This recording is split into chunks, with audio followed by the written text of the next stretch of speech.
Hallo und herzlich willkommen bei Global We Medien. Ich bin Aminata. Und ich bin Cynthia.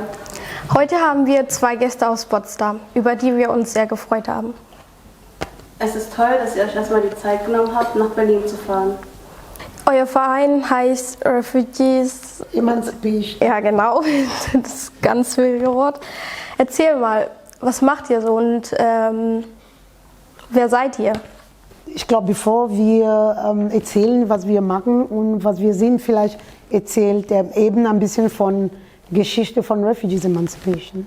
Okay, Emma said it. My name is Eben, True Eben, and actually I came here to Germany as a refugee in 1998, and I was sent to in Eisenhüttenstadt, where I did the asylum process.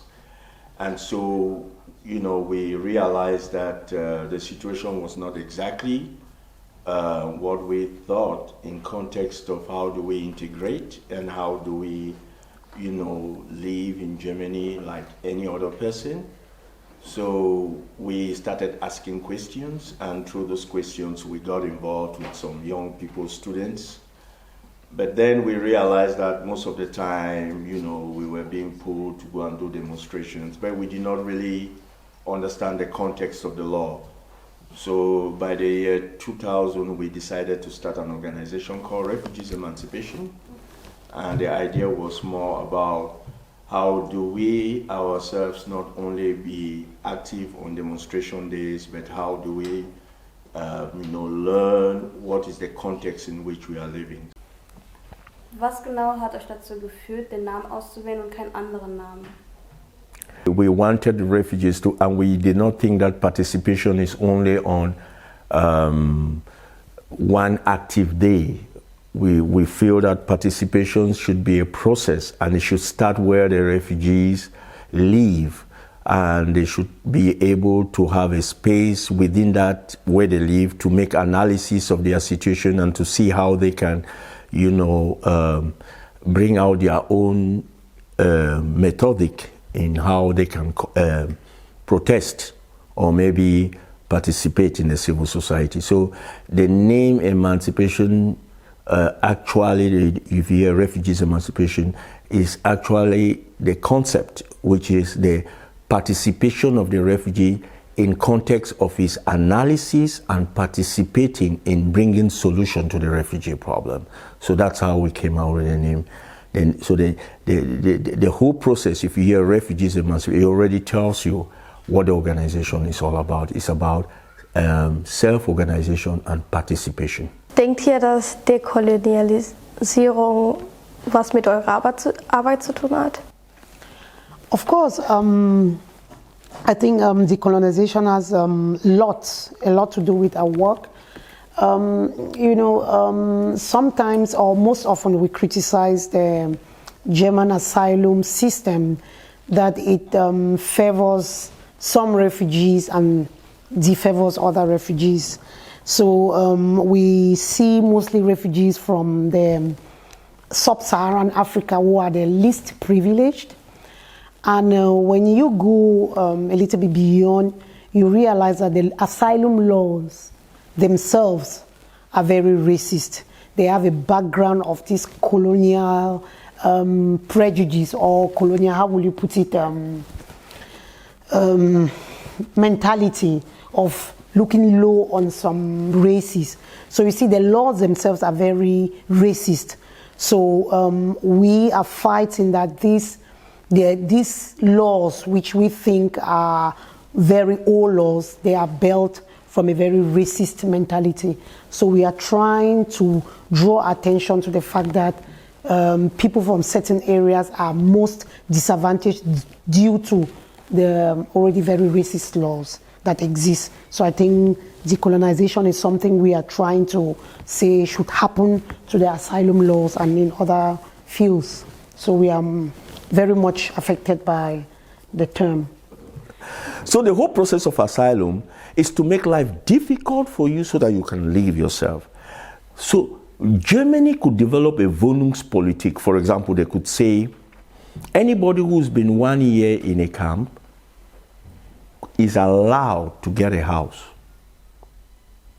or 6 months, I'm coming. Okay. Does allow signify that there will be housing for all those people who have been allowed? No. Allow means that you can look for the house yourself.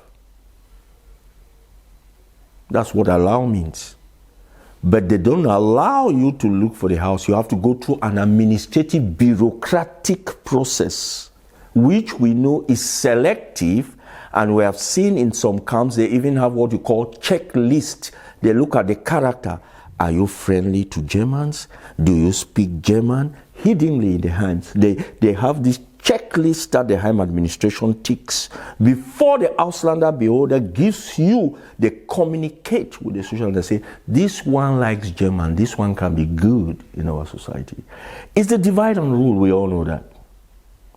So the camp is a policy. It's not a kind of like, because there's no housing, it's a manipulation. And this is a difference between taking what you call the official narrative and the perspective of the refugees. That's why we made refugees memorials, because we realized that there are many things that practically is different from the context of the law. The law says refugees can live in camps, but it did not say the camp should be in the forest. Maybe just to add for information, as you know, Brandenburg is one of the states, Bundesländer, where we are very activist. So there was this remark that most Africans, especially sub-Saharan Africans, are the ones who suffer most from the asylum system. They are the ones who stay longer in the camps. They are the ones who wait for papers for long or get houses last. So it was like, why is it, what's the problem? So we are actually making a research. So we formed a working group. We call it Afrikanische Schutzsuchende mit ungesichertem Aufenthalt, like African refugees with on shore, no documentation. So we are actually, the research is still going on, but from my experience, the people are interviewed already, about 20 people. So it's to find out, is it that the Africans are the most uneducated? Is it that why is it that they are the ones lagging behind in the integration process? So you find out from my experience with the people I interviewed that racism from the law is the reason why they are most discriminated against, and they are the ones who are disintegrated. So it still brings us to the decolonization, the prejudices on the law. Yeah. Ist es eigentlich ohne seinen Willen, also ist es erlaubt, dass die Bundespolizei oder die Polizei ohne deren Willen von der Person jemanden einfach abschieben darf? Und wie kann man es vorweisen, dass es nicht erlaubt ist? Legally, that's what they say, but they don't do that. Most of the time, the asylum process is very complicated. Most of the refugees don't know when the asylum is finished or not, because it's a very complicated process. And the relation between the administration and the refugee in terms of giving him information is almost non-existent. So what happens is that they don't, and the whole asylum process in Germany is what they call discretionary to the Beamte. It's the Beamte that makes a decision. So you don't have much to say about it. Even if you are a truly politically persecuted person in your country, it is the Beamte in Germany that decides, yeah, ich akzeptiere oder nicht. The issue of moving away from the camp to own your own apartment is a little bit complex. When the refugees come, they go first of all to like a reception center. Depending on the situation, they could be there from a month to a couple of months.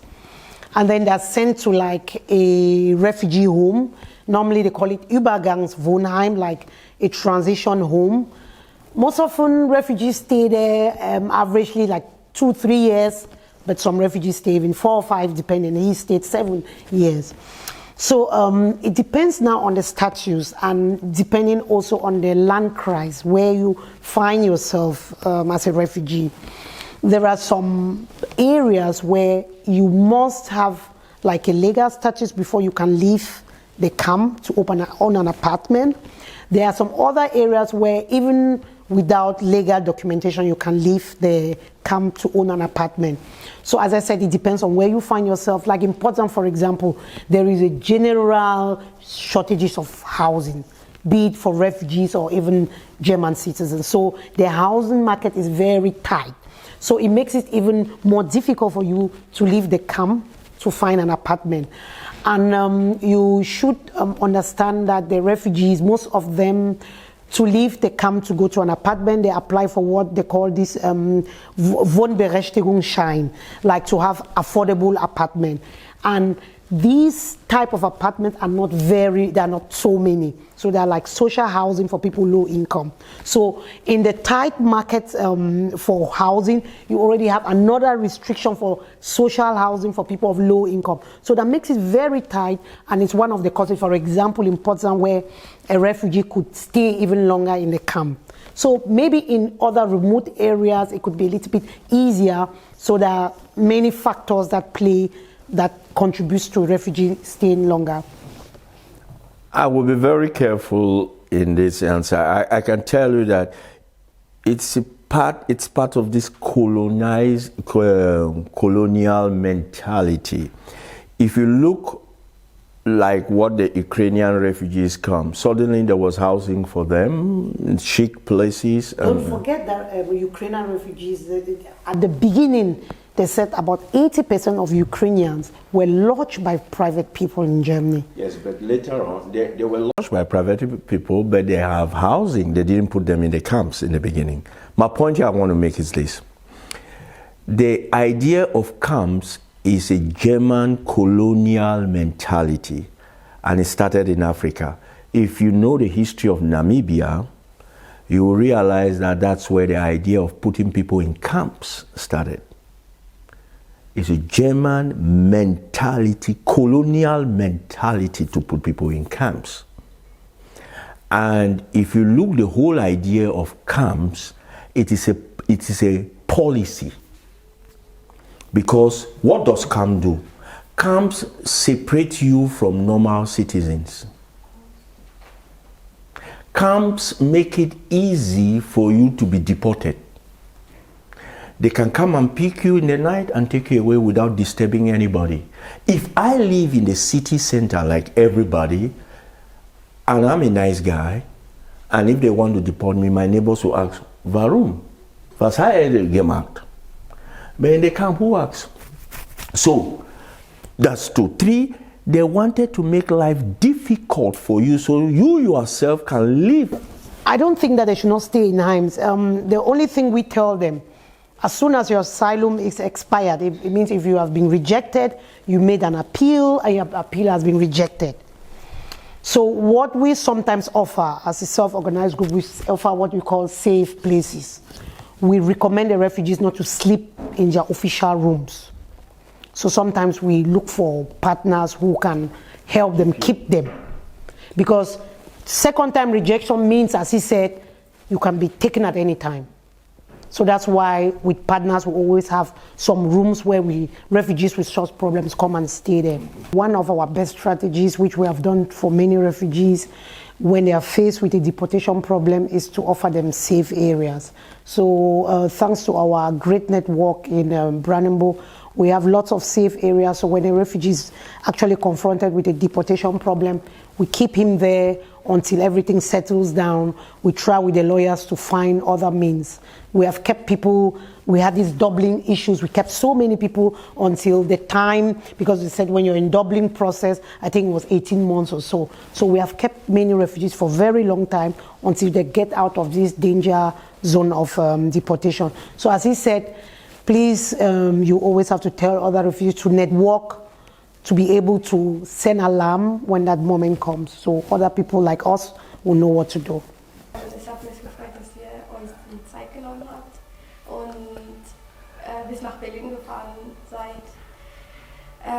Ja, es war ganz interessant. Dankeschön. Danke auch.